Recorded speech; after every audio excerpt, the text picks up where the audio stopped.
Bismillahirrahmanirrahim. Elhamdülillahi Rabbil alemin. Esselatu vesselamu ala Resulina Muhammed ve ala alihi ve sahbihi ecma'in. Camiler ki Kur'an-ı Kerim'de mescit olarak geçer. Müslümanların Allah'a toplu halde, topluca ibadet ettikleri, Allah'ı andıkları, yani ibadet ettikleri yeryüzünün en şerefli mekanlarıdır. Camiler Allah'ın, mescitler Allah'ın evleridir. Ve ennel mesacide lillahi felâ ted'û ma'allâhi ehaden. Mescitler Allah'a aittir. Allah'la birlikte bir başkasına ibadet edilmez. Yani camiler ilim ve irfan yeridir. Yani ahlakın, edebin öğretildiği mekanlardır. Peygamberimiz sallallahu aleyhi ve sellem bir gün Mescid-i Nebevi'ye girerken bakıyor ki 2 tane grup oluşturulmuş.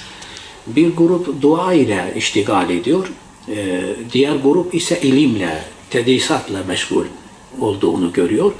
Ve Allah Resulü girerken kapıdan kilel mecliseyni ala hayrin. 2 meclis de hayır üzerindedir. Ama ben öğretmen olarak innemâ bu'ithtum muallimen. Ben öğretici olarak, öğretmen olarak gönderildim diyor ve gidiyor ilimle iştigal eden grubun yanında yer alıyor. Bu da bize gösteriyor ki amelden önce, ibadetten önce bilginin, ilmin ne kadar önemli olduğunu bize gösteriyor. Çünkü cami hem ibadet yeridir hem de yani cemaatin dinini öğrendiği ve dinin öğretildiği mekanlardır. Elbette bu kutsal yerler, bu şerefli ve faziletli mekanların da bir takım adapları olacak, kuralları olacak.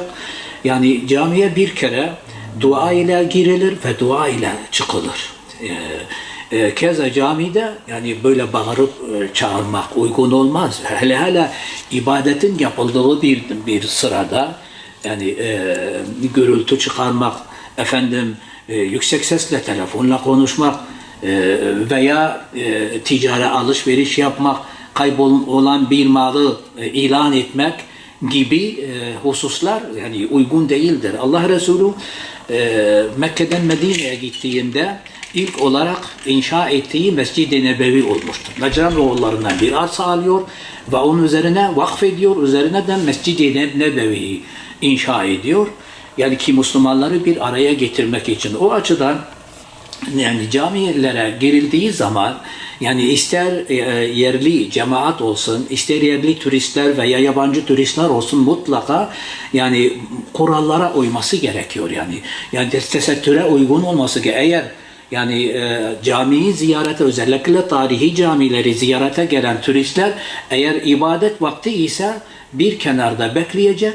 Yani ibadet bittikten sonra normal, tesettürlü bir şekilde başını örterek, yani avreti açıkta ise bunu örterek camiye uygun bir şekilde girmeli. Çünkü orada yani orası Allah'ın evi ve orada insanlar ibadet ediyorlar.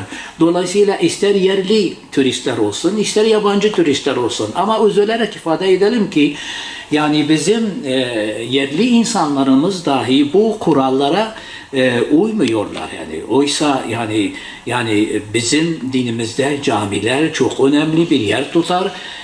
Dolayısıyla Öncelikle mesela bazen cuma günlerinde bakıyoruz ki hutbe okunuyor veya kürsüden vaaz veriliyor. Adam telefonla konuşuyor veya telefonu karıştırıyor.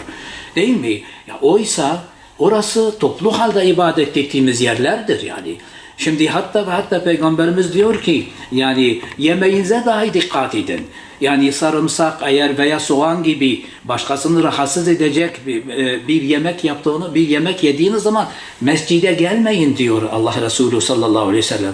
Dolayısıyla yani Müslümanlar olarak bu tür hususlara dikkat etmeliyiz. Mesela sıcakların başladığı günler içerisindeyiz. Yani çoraplarımız yani ondan koku gelebilir veya elbisemiz terlemiş olabiliriz. Bunlara riayet etmeliyiz. Yani başkasını sağımızdaki, solumuzdaki insanı rahatsız edecek davranışlardan sakınmalıyız yani. Elbette turistler de yani böyle açık saçık olarak camiye girmeleri uygun değildir. Bizler Müslümanız. Camilerimize değer vermeliyiz, kıymet vermeliyiz ve bunların özellikle Türkiye'de biz yurt dışında yani yurt dışındaydım ben yaklaşık 2 ay önce.